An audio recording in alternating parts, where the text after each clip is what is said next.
Depuis le début de l'année 2026, j'ai lu 11 livres, j'en suis à mon 12e, mais j'ai acheté 12 livres depuis le début de l'année. Je vous ai déjà fait mon book haul en janvier, et du coup là je vais vous faire mon petit book haul de février où j'ai acheté 6 livres. Oupsie. Mais on est faible ici, on a envie d'acheter plein de livres, on a envie d'en lire plein, mais malheureusement le rythme de lecture ne suit pas non plus énormément. Donc écoutez, c'est pas grave, mais je vais vous montrer mes petits achats de février. Et on a moitié romance, moitié thriller, donc je suis contente quand même de cette variété dans mon book haul, dans ma bibliothèque. J'ai acheté le tome 2 de Abyss de C.S. Quill dans les éditions Hugo Roman, parce que j'ai lu le tome 1 le mois dernier, enfin en janvier quoi, j'ai lu le tome 1 en janvier, et donc j'ai très envie de connaître la suite de cette histoire et de l'enchaîner. Bah du coup je vous fais le résumé du premier tome parce que sinon ce serait spoiler ce deuxième tome. Donc dans le premier tome on suit Joséphine qui est une voleuse professionnelle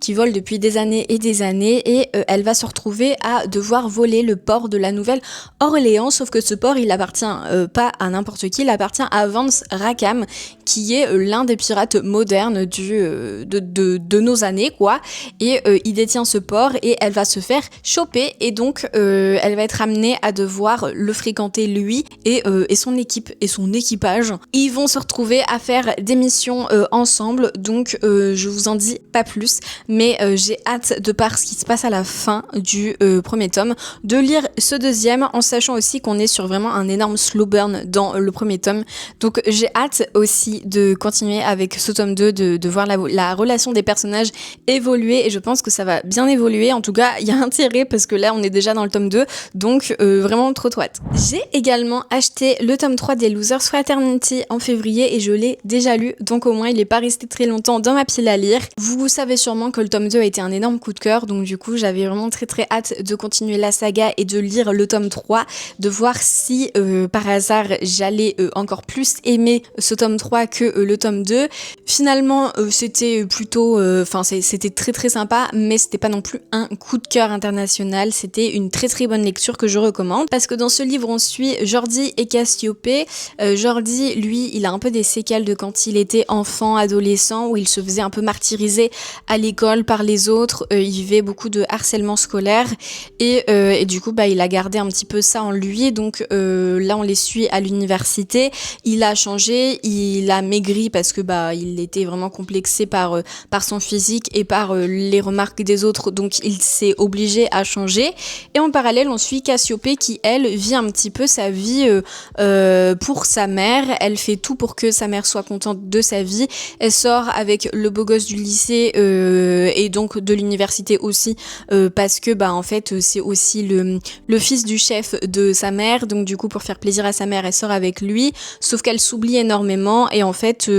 elle a vécu dans son enfance pareil toutes les obsessions de sa mère sur elle, dans le sens où sa mère voulait qu'elle fasse les minimis, qu'elle mange pas beaucoup. Sa mère contrôlait un petit peu toute sa vie et contrôle toujours un petit peu d'ailleurs dans ce livre-là, et en fait on va suivre ça, comment est-ce qu'elle fait pour justement évoluer et ne plus subir un petit peu sa vie et la vivre tout simplement. Et du coup Cassiopée elle est, comme je vous l'ai dit, en couple avec Shay, donc vous voyez le petit problème c'est que il y en a un des deux personnages qui est en couple, donc on va voir un petit peu ce cheminement. Et il faut savoir aussi que Jordi et Cassiopée étaient meilleurs amis, enfin ils adoraient se fréquenter quand ils étaient enfants, et donc ils ont quand même un petit passé en commun, et voilà, et ce livre parle de sujets hyper importants, donc très contente de l'avoir et de l'avoir lu. J'ai également acheté le premier tome de la saga Addicted to You de Krista et Becca Ricci dans les éditions Verso, premier livre que j'ai de cette maison d'édition d'ailleurs, et en plus de ça il était à 10€, donc je me suis dit let's go, en sachant que j'avais déjà des sous sur ma carte Carrefour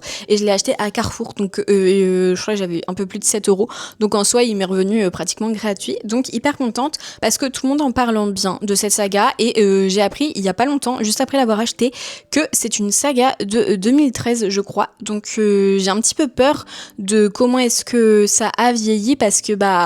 on sait très bien l'état des sagas de l'époque, qui n'étaient pas les mêmes sujets, les mêmes valeurs ou quoi que que nous maintenant, donc enfin l'époque comme si c'était il y a 1000 ans, un petit peu quand même, maintenant 2013 ça remonte à 15 ans, donc bon, j'espère quand même que ça va me plaire, mais on est sur, si je me souviens bien, parce que j'ai pas envie de relire le résumé, une fille qui est addict au sexe et un homme qui est addict à l'alcool. Voilà, donc on commence sur quelque chose d'assez compliqué entre les deux, et j'ai hâte de voir un petit peu cette relation. J'espère juste que ça va pas tourner au toxique, enfin relation toxique en mode on vend ça au lecteur en mode c'est trop bien, vous voyez c'est hyper passionné même si c'est toxique. J'espère juste que ça sera pas comme ça. Donc voilà, parce que je me souviens de After et j'ai pas envie de relire des histoires comme After, donc écoutez, on verra avec ce premier tome. Dernière romance et on passe au thriller. Je me suis acheté Black Venus, que vous avez pu voir dans mon dernier vlog, de Dahlia Blake dans les éditions Nox, premier livre d'ailleurs aussi des éditions Nox. Il est trop beau, je le trouve magnifique, et là en fait je ne sais absolument rien, j'ai pas enlevé l'étiquette, je ne sais absolument rien de cette lecture. Je sais juste que beaucoup de personnes l'ont beaucoup apprécié, donc j'ai hyper hâte de voir de quoi ça parle. Je sais qu'il y a un tome 2 aussi qui s'appelle Blood Vipers, et je crois pas qu'il y a un tome 3, si, je sais pas, mais je peux pas vous en dire grand chose parce que vraiment je n'ai aucune idée de quoi ça parle, et je sais juste qu'il y a des gens qui lisent pas trop de romances que je suis, qui ont lu celui-là et qui l'ont adoré, et d'autres personnes qui lisent de la romance et qui l'ont adoré, donc je me dis que ce livre-là, il doit plaire un petit peu à tout le monde. Dans ma tête, c'est un petit peu comme Abyss, mais je pense pas en vrai. Je sais pas pourquoi je l'associe à Abyss, mais bon, écoutez, on verra. Dites-moi si vous l'avez lu, si il vaut vraiment le coup, ou si il est trop surcoté, parce que des fois, il y a certains livres qui sont surcotés. Et dans les thrillers, en fait, je me suis trompée, j'ai pas acheté 6 livres, mais 7 livres, oupsie. Dans les thrillers, je me suis pris Amitié assassine de Geneva Rose dans les éditions Pocket, que j'ai déjà lu et écouté en audio en fait. Et voilà, j'avais déjà lu Le mariage parfait de cette autrice, qui était sympa, mais vraiment sans plus. Je vous conseille pas forcément Le mariage parfait en vrai. Par contre, celui-là, j'ai bien aimé, parce qu'on va suivre dedans plusieurs femmes, pas mal de femmes d'ailleurs, qui se retrouvent assez souvent dans un espèce